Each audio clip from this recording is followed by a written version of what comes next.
These are the companions. These are the people who knew the circumstance of the revelation.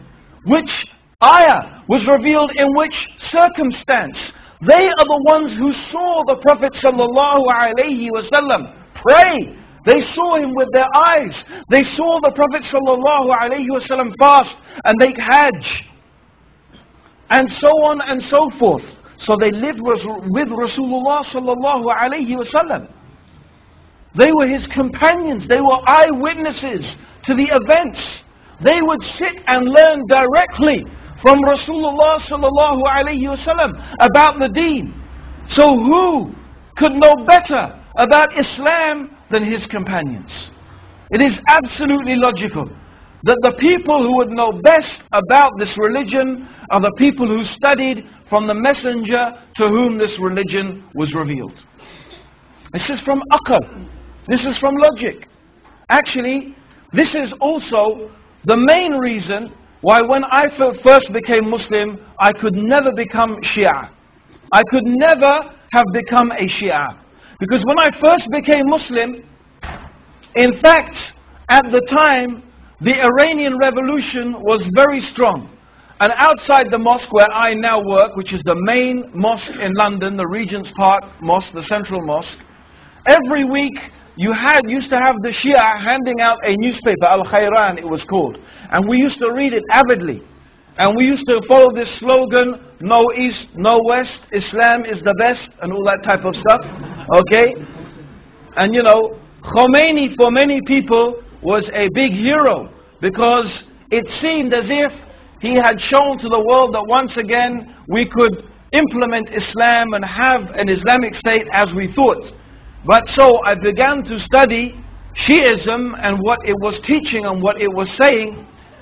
And the big conflict I came was the attitude of the Shia towards the Sahaba. Now many of you may know, and some of you may not, that the Shia, first of all, they are a very small minority amongst the Muslims. They are only 15%. 85% of Muslims are Sunnis. Walhamdulillah.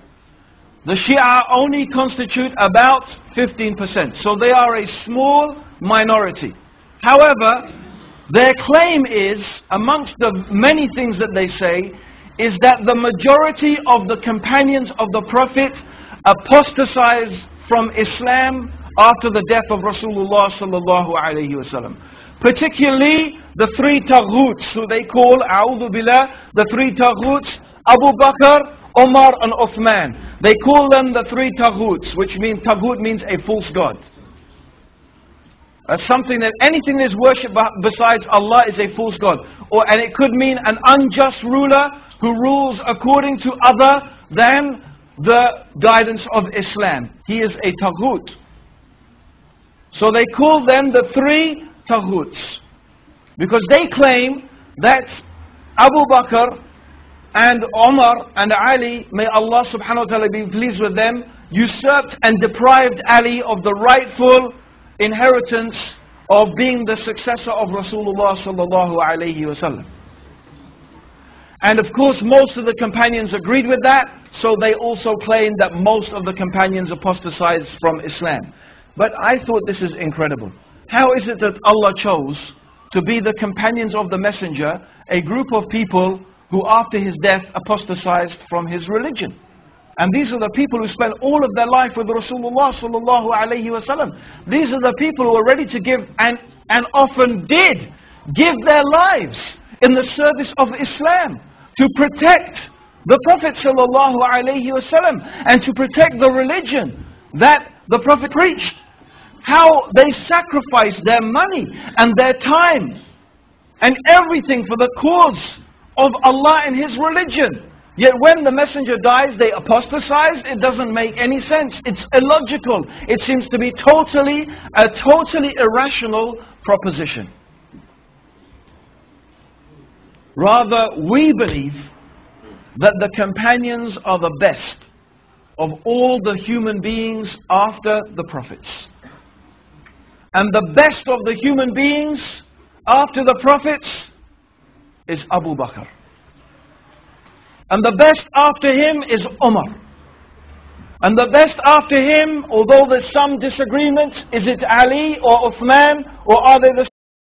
But it will seem that the stronger evidence shows us that it is Uthman ibn Affan and then Ali. These are the best. And then after that, we don't make a distinction amongst the companions, but generally also the companions themselves are the best of the human beings after the messengers. This is the status of the Sahaba with us.